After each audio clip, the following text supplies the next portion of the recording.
Hello everybody, welcome back to the channel. I am Frankly FM84. Thank you for joining me on another episode of Bello Calcio. We are currently out in Japan managing Shonan Bellmare in the Japanese J League. If you were with us yesterday, you'd have seen disappointingly that we got knocked out of the Champions League by Urawa Red Diamonds in a game where we pretty much dominated. Couldn't take our chances. Then one weird moment with a shot from distance that went under Tanny means it's all over in the Champions League for another season. And we relinquish that title that we have won for the past 3 years, I think it is. We've done the treble double. Yeah, the treble double, I think, where we won both the league and the Champions League. And last season we won absolutely everything we took part in. So work to be done to get back on top in the Champions League. Obviously being knocked out now, we are looking to next season. But we still have games this season to finish off with. And we are going to get a chance at revenge straight away against the Urawa Red Diamonds. As today we face off against them in the Emperor's Cup. We had a few injuries in the in-between of games. So let's show you the starting 11 as we go looking for revenge against the Urawa Red Diamonds.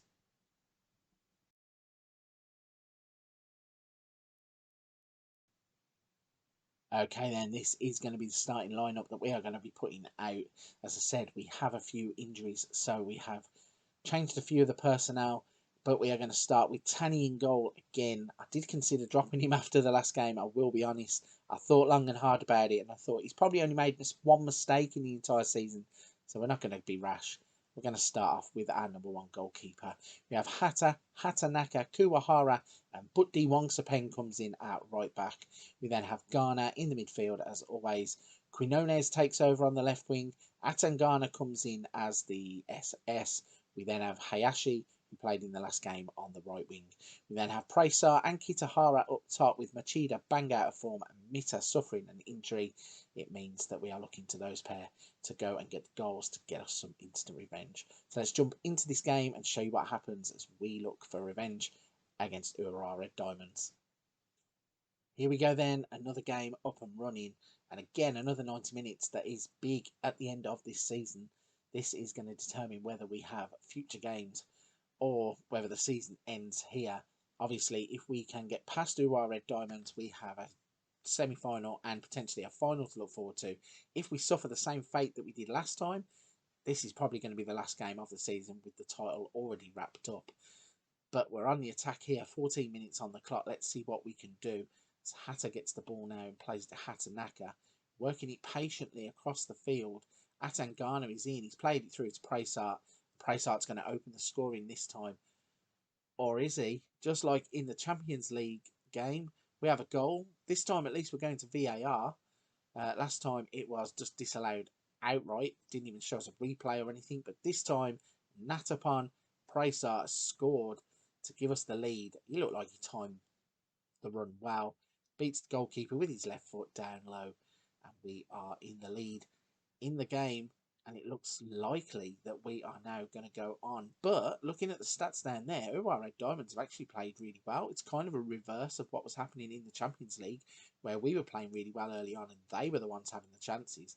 Because it looks like we're going to get another chance here as Kitahara looks to get in behind the defender.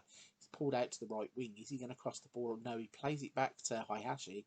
What can he do with it? Plays to Ghana, Butti Wongsapeng. And Ghana unleashes a shot that hits the top of the crossbar, double bounce off the bar. Did the goalkeeper get a touch? He did indeed get a touch. That was going in. Goalkeeper had to turn it over. And from Ghana's corner, header is cleared away. And Ghana's actually going to keep this in play. Are we going to do anything with it? Plays to Kuwahara. What can he do? Back to Ghana. Ball through into Hayashi. He's in on goal. He's going to miss, but he could have just squared it. He could have just faked the shot and rolled it into the path of either, I can't even think, Praisart or who else is up front? The other forward. Just like there, just like he did there, Kitahara is going to score. And that's why he should have done the first time. Looked up, squared the ball across. We are 2-0 up. And this is so frustrating that we're playing like this now when, to be honest, the Emperor's Cup is all fine and good. But I would really prefer to have won the Champions League game than this one. But still, again, it's good to get Kitahara on the score sheet. Another youngster who is going to be one to build around. These two up front.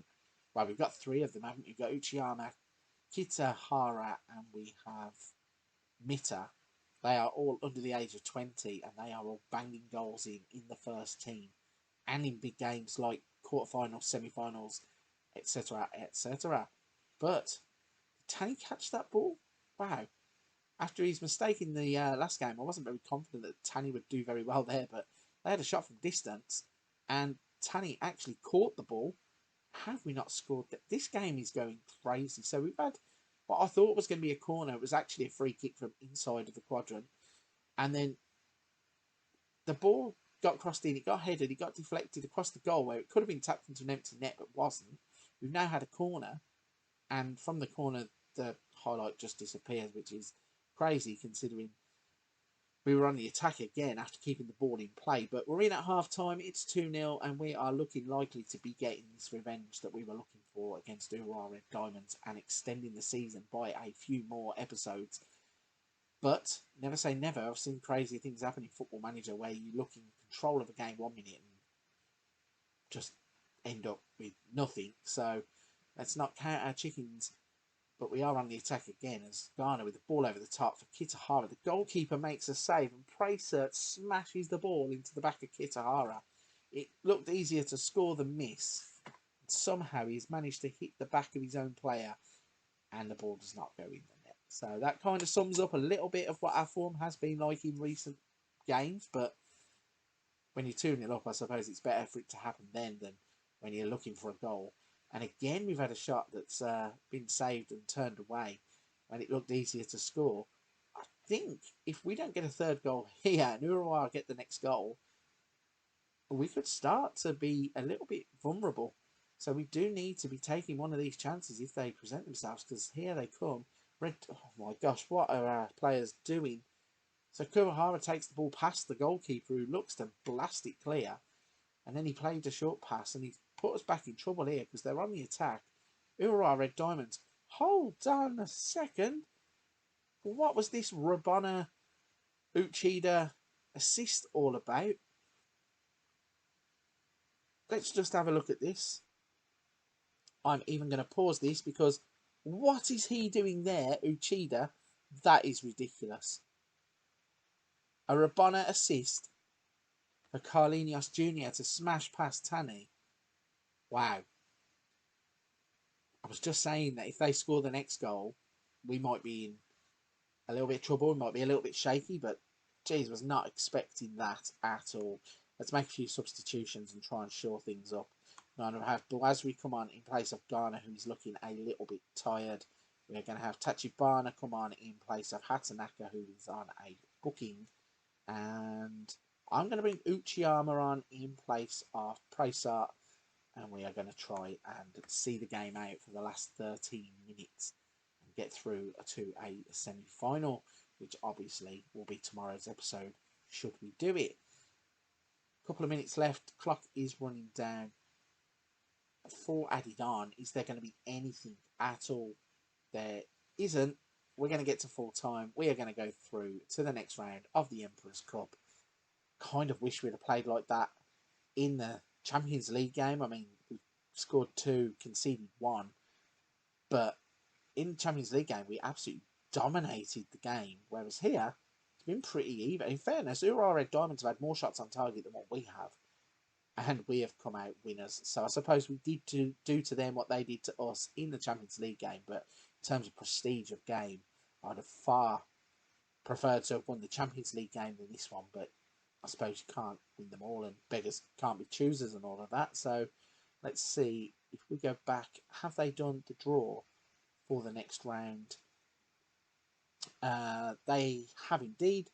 We are going to be playing FC Tokyo in tomorrow's episode.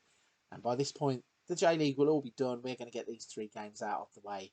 And FC Tokyo will be the next game as we look to extend our season by at least 2 more episodes before we do the season review.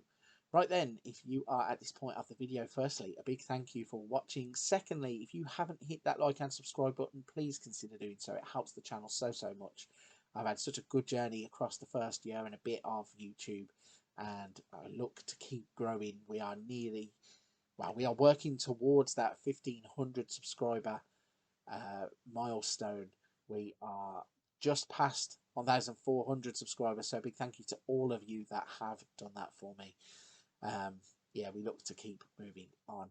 But for this one, I'm going to be wrapping it up here. Come back tomorrow and check us out. See if we can beat FC Tokyo as we look to book our place in the Emperor's Cup final.